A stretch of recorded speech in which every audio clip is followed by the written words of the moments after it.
Ei, gente, bem-vindos ao canal Toda História. Eu resolvi gravar uma série de vídeos que vai começar hoje sobre histórias interessantes e misteriosas da minha cidade de Porto Alegre.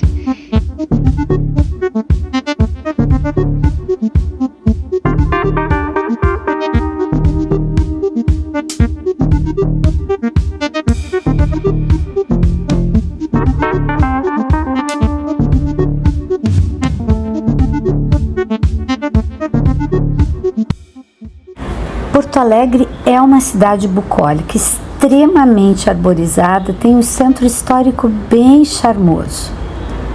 Quem olha Porto Alegre nesse tempo de verão não imagina o terror que se viveu por essa cidade em 2024.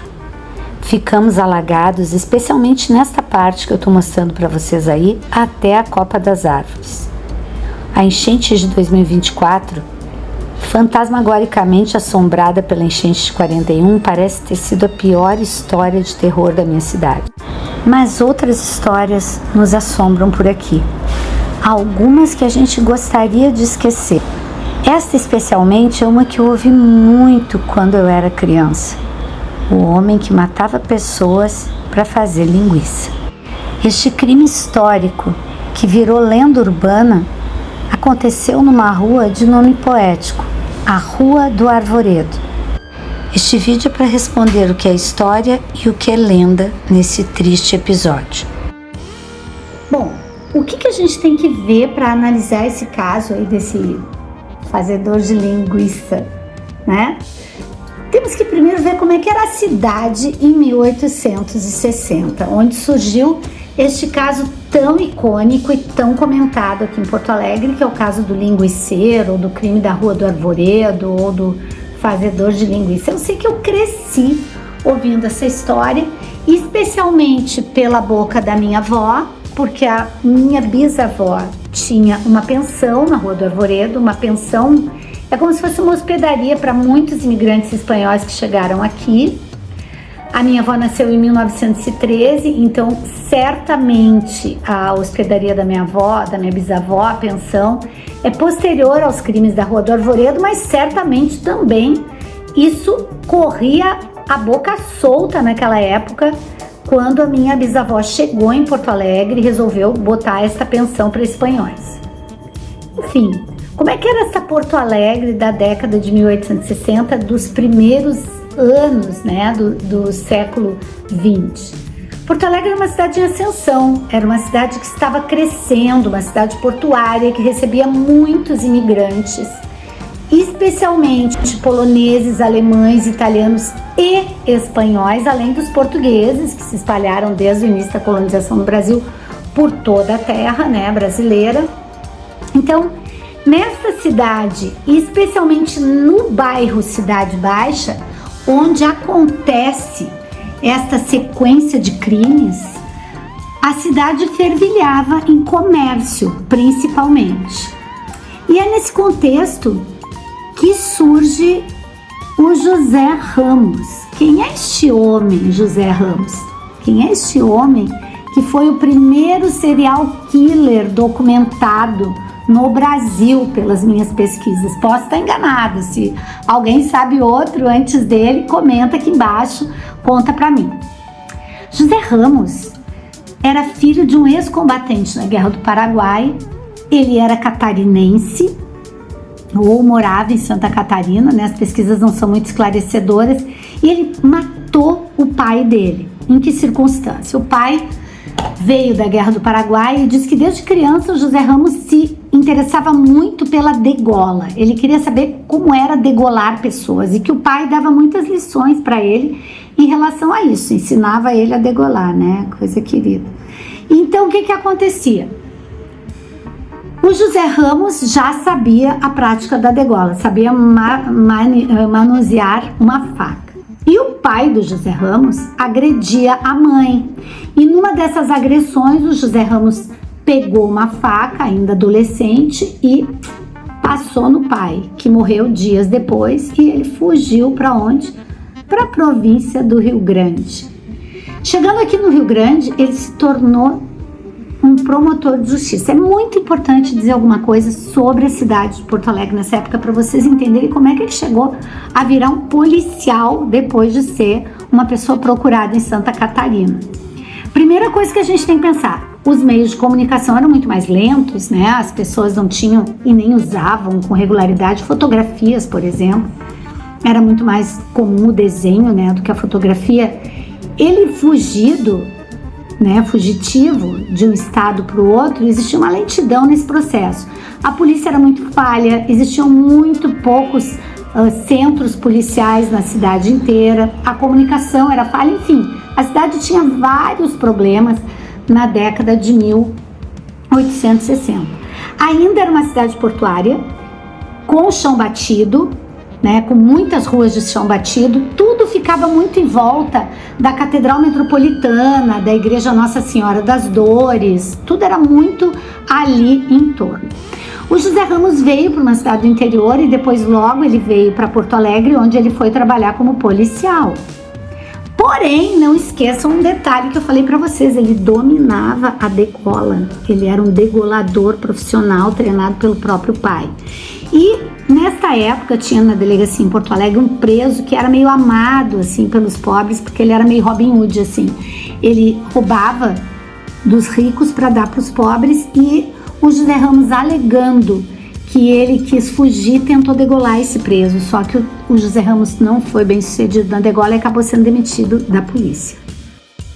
Bom, pelas fontes históricas, os crimes começaram a acontecer nas 3 primeiras décadas de 1860, né?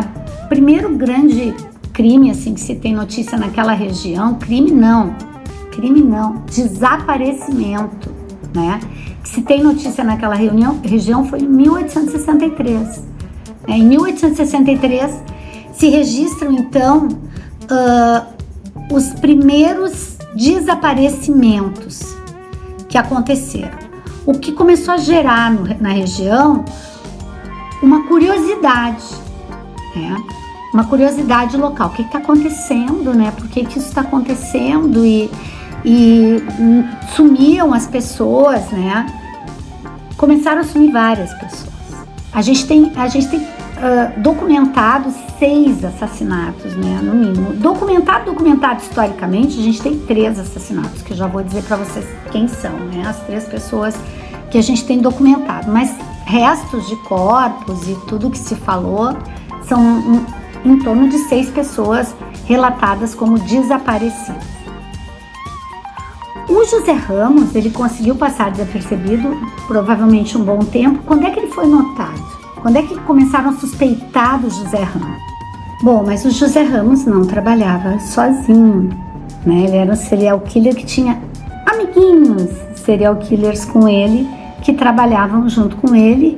Uma dessas pessoas era a esposa dele, Catarina Pausler, que era uma moça de origem húngara. Na verdade, ela falava alemão, né? Ela estava sob o domínio do Império Alemão quando ela veio para o Brasil com 20 anos, e ela já chegou aqui com uma história estranha, de ter sido estuprada na terra dela, de ter se casado e o marido ter se suicidado no navio vindo para o Brasil, ou seja, uma série de histórias esquisitas sobre a Catarina. Enfim, ela não falava português, só falava alemão, mas ela era uma exímia costureira.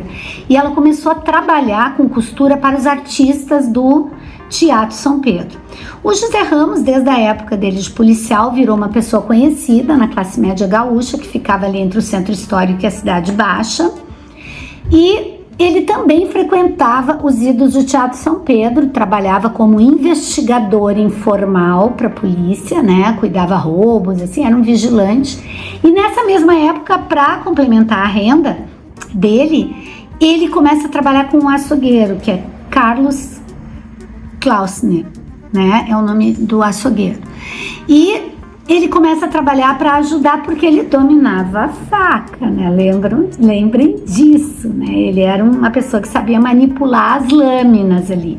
E ele vai trabalhar junto com esse açougueiro, de quem ele comprou ou alugou. A gente não tem essa informação exata, lembra? Isso aqui é uma aula de história, então eu trabalho com as fontes que eu tenho na aula de história.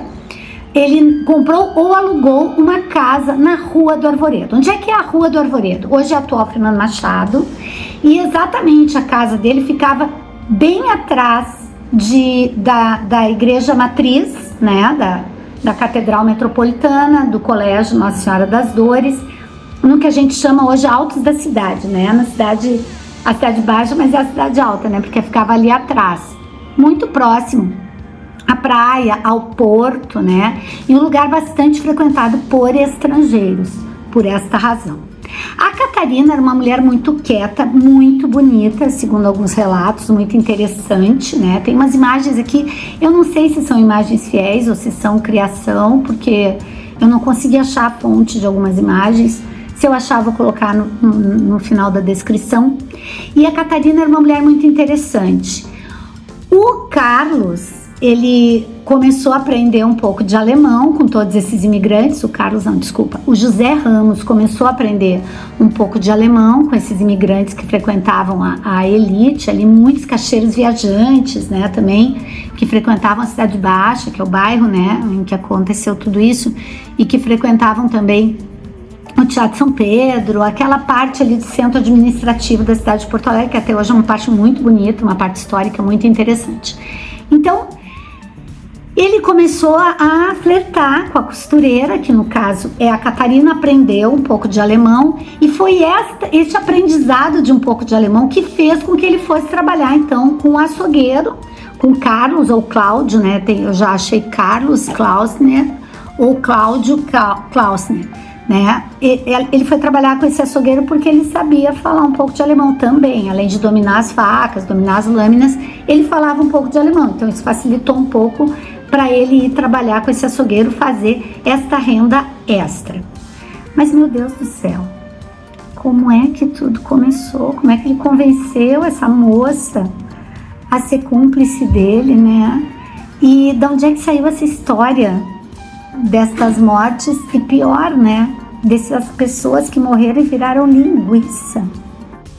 Bom, lembram que eu falei para vocês que o José Ramos e a Catarina se conheceram num lugar frequentado pela elite, né? O Teatro São Pedro, que é um teatro lindo aqui em Porto Alegre, recomendo muito vocês visitarem, ele é um teatro lindo, meio assombrado também, depois eu conto mais umas histórias de assombração aqui do Teatro São Pedro.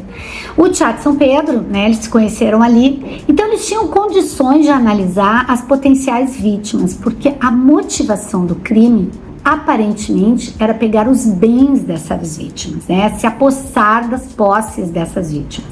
E eles escolhiam a dedo, assim, pessoas que não tinham muita família, que eram meio solitárias aqui, que estavam meio perdidas. A preferência, segundo, daí já é uma coisa de lenda urbana, né? Vocês vão entender por quê, mas a preferência parecia ser imigrantes alemães porque a Catarina falava alemão, e o papel da Catarina era seduzir esse pessoal, levar para um encontro, né, na atual Rua Uruguai, que era chamado Beco da Ópera. Dali da Rua Uruguai, onde ela marcava o encontro, ela levava para casa deles, e lá aconteciam os crimes, que eram degola, esquartejamento, e provavelmente moíam essas carnes humanas ou parte delas e transformavam elas em linguiça com a cumplicidade do Cláudio Klausner, né, que parecia ser cúmplice deles. Ele é que fazia os embutidos, porque essa já é lenda urbana, ninguém tem certeza disso, porque o José Ramos não dominava a arte de fazer os embutidos.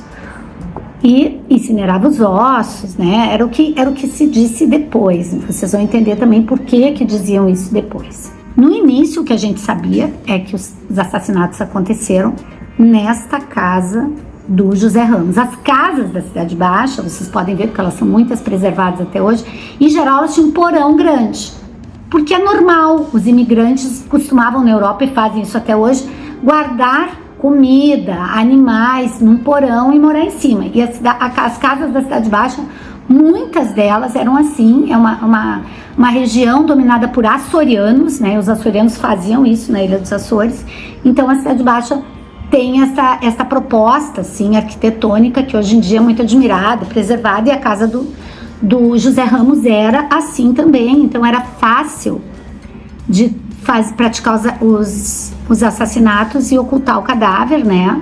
Apesar que a ocultação do cadáver não acontecia nos porões, mas provavelmente o assassinato e todo o resto. Bom, a partir de 1863, quando os crimes começam, né? O José Ramos viu que deu certo e começou a tocar a ficha, né? Matar um, matar outro. E o Cláudio, né? O Carlos Clausner, ele ficou assustado e resolveu fugir para o Uruguai. Dizer, não, vou para o Uruguai, tá muita morte, eu tô começando a me apavorar, né? Eu vou fugir para o Uruguai. E aí aconteceu o desaparecimento que ficou mais marcante na região. O José capturou o sócio e matou ele. E não fez linguiça dele, porque o José não dominava a arte dos embutidos. Quem dominava era o cadáver, né? O defunto. E quando desaparece o açougueiro, então fica muito suspeito, assim, pro lado do José. E os vizinhos começam a dizer, olha, todas essas pessoas que sumiram entravam na casa do José Ramos. Em algum momento eles entravam com a Catarina ou com o José, iam almoçar. Teve um dos crimes, né? A gente tem 3 crimes muito marcantes, que é o Carlos Klausner, né? O José Inácio de Souza Ávila, que era um caixeiro viajante de 14 anos, né? E o Januário Martins Ramos da Silva, que era um comerciante português bem cheio da grana, assim. Então, esses 3 crimes que foram comprovados historicamente, tem fonte histórica disso, são os crimes que mais marcantes foram e que os vizinhos entregaram que eles estavam na casa do José Ramos, em algum momento, né? O José Ramos, então, é recolhido à delegacia para depoimento. O delegado chama o José Ramos e pergunta para ele, olha, a vizinhança está dizendo que o Carlos entrou na tua casa e não saiu, que o José Inácio entrou na tua casa e sumiu, era um menino de 14 anos, e que o Januário entrou na tua casa e sumiu. Onde é que eles estão? E o Januário e o José Inácio foram juntos à casa do José Ramos. Ele calmamente diz, olha, pernoitaram aqui e foram para São Sebastião do Caí vender, né? Um era comerciante, outro era caixeiro viajante. Tudo certo. Só que a polícia, muito pressionada pela opinião pública da rua, pela vizinhança, disse, não, eu quero revistar a tua casa. E nesse momento a gente pensa, vai achar alguma coisa? Vai, porque doente mental, né, serial killer, já li alguns livros assim sobre esses serial killers históricos, eles deixam rastro, e o rastro tem a ver com que no fundo, dizem os psiquiatras, eles querem ser descobertos. E ele guardava souvenirs das vítimas, pertences, pequenas joias, um caderninho do caixeiro, uma lembrancinha, ele deixava de quem ele matou, né? E começaram a achar os pertences e começaram a revirar a casa e acharam os restos mortais destas pessoas e prenderam o José Ramos em maio de 1863.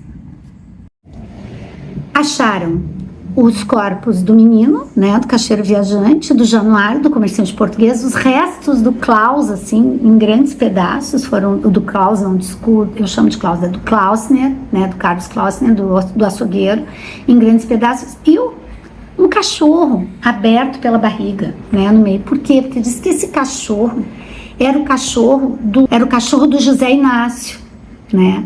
E que esse cachorro não parava de latir na porta quando o dono não saiu. E aí o que ele fez? Ele matou o cachorro também, né?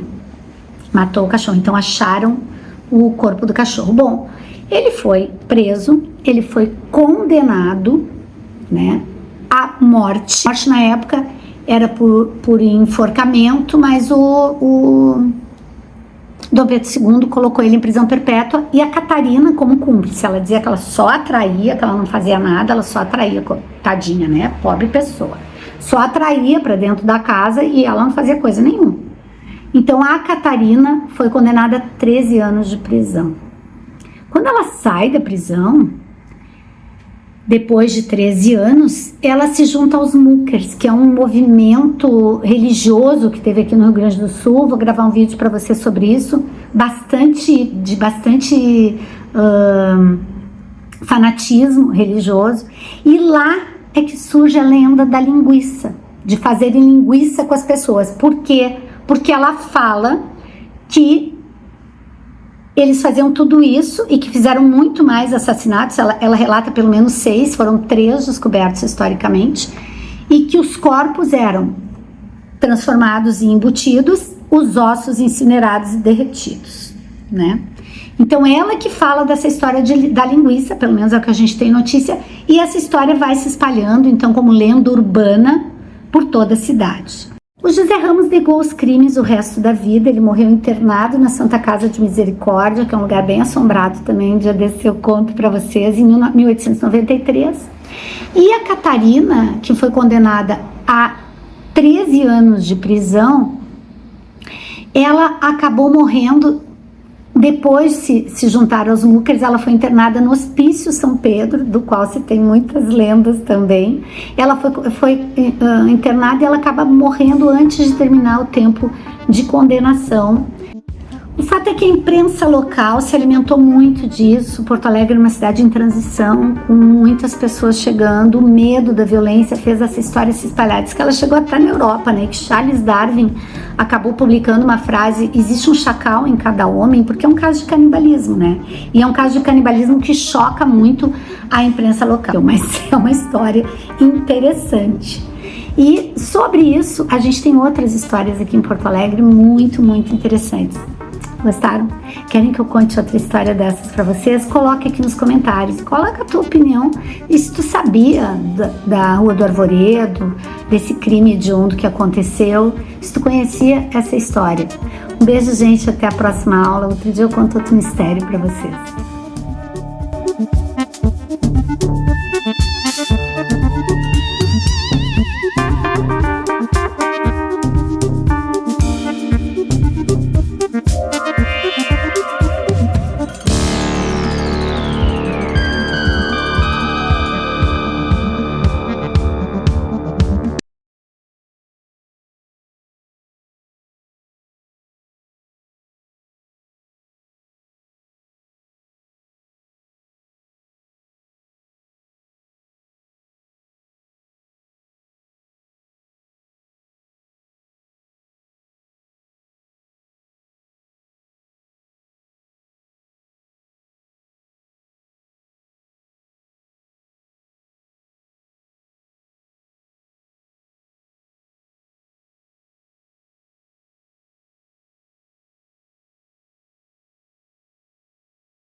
uma história interessante. Querem que eu conte outra história dessas para vocês? Coloque aqui nos comentários, coloca a tua opinião. E se tu sabia da Rua do Arvoredo, desse crime hediondo que aconteceu, se tu conhecia essa história. Um beijo, gente, até a próxima aula. Outro dia eu conto outro mistério para vocês.